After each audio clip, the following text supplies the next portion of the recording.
はいどうも、ホルモン島田チャンネルのぶっちゃ島田です。秋ってあっという間に終わっちゃいますよね。外も涼しくなってきたし、もう12月です。干し肉を作るのにいい季節がやってきました。今日は中国の干し肉、ラーローを作ります。それでは早速やっていきましょう。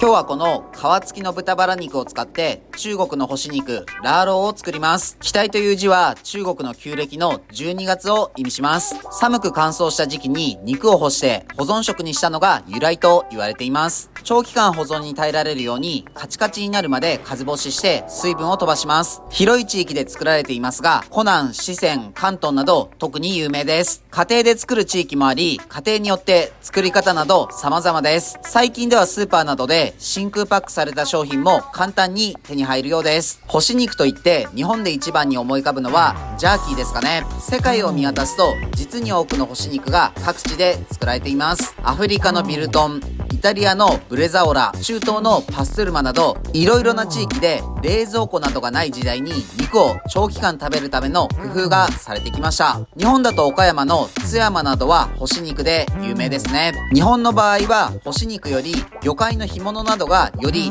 発達しているイメージがあります。なぜ干した肉や魚が腐らないのかというと、食材は微生物の作用で腐敗します。水分があることで活発に微生物が活動するので、乾燥させることで水分が減り腐敗を防ぐことができ、そのため長期保存が可能になります。今となっては仕組みが分かっていますが、昔の人はなんで干したんですかね。その辺にたまたま落ちていた乾燥した肉を食べてみたら意外とうまいとかが始まりですかね。まずは皮を残して5センチ幅くらいで切り込みを入れます。次にブロックを5センチ幅くらいで柵取りします。こんな感じで皮だけ繋がっている状態です。こうすることで味も染みてより短時間で乾燥することができます。ボウルに肉を入れてコーリャン酒を全体に絡めます。次に塩を全体にまぶします。スパイスを準備します。ローレル、シナモン、唐辛子、ホアジャオ、フェンネル、氷砂糖、八角を用意します。鍋に醤油、ラオ油、水を加えて火にかけてスパイスを加えます。沸騰して2分ぐらい煮たら火を止めて冷まします。冷めたら肉を入れたボウルに注ぎます。ラップをして冷蔵庫で3日間置きます。今1日経ったんですけど、一度上下を入れ替えます。3日経ったのでボウルから肉を取り出します。しっかりと味が染みていそうです。次にこのお肉を外で干すので、肉に紐を結びます。あとは外で3日干します。本格的に保存するのであれば、2週間くらい外で干します。今回、切れ目を入れたことで、早めに乾燥します。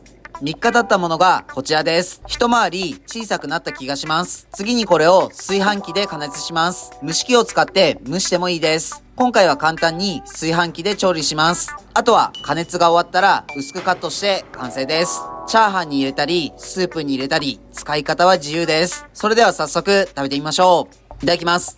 今日は神奈川県の鎌倉ビール醸造の武士の宴 IPA を飲んでみましょう。刀ではなくビールで乾杯しているラベルの絵が宴感あっていいですね。鎌倉ビールは大量生産に向かない上面発酵のエールタイプのお酒に特化しています。鎌倉といえば修学旅行で行った歴史のある街のイメージですが、今風なクラフトビールとの融合が面白いですね。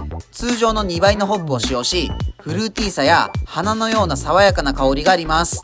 コクがあり、舌にほんのり残る甘さがあります。裏面のラベルを見ると、醸造は DHC が行っているみたいです。販売は鎌倉ビールなんですね。それではラーローをいただきます。香りは八角やシナモンのような甘いスパイシーな香りの主張が強いです。台湾料理を連想させるような香りですね。甘じょっぱい味で口に入れるとそれぞれのスパイスのいい香りがします。これはご飯に合わせるのも正解ですね。唐辛子のピリッとした風味とホアジャオの爽やかな香り、八角、シナモン、ローレル、フェンネルの複雑なスパイシーさが豚肉にしっかりと染みていて、噛むごとに口いっぱいに香りが広がります。ちょっと皮部分は食べる前に削ってもいいかもしれません。燻製する場合もあるので、そしたらよりベーコンっぽくなりそうです。今日も美味しかったです。ごちそうさまでした。はい、本日の動画は以上です。最後までご視聴ありがとうございます。ラーローいかがでしたか？これからもっと寒くなる時期なので、もっと干し肉作ろうかな。自分たちは群馬県前橋市と高崎市でホルモン島田というホルモン屋をやっています。群馬には美味しいお肉を食べられるお店がたくさんあるので、もし群馬に来た際はいろいろ探してみてください。この動画がいいなと思いましたら、チャンネル登録、高評価よろしくお願いします。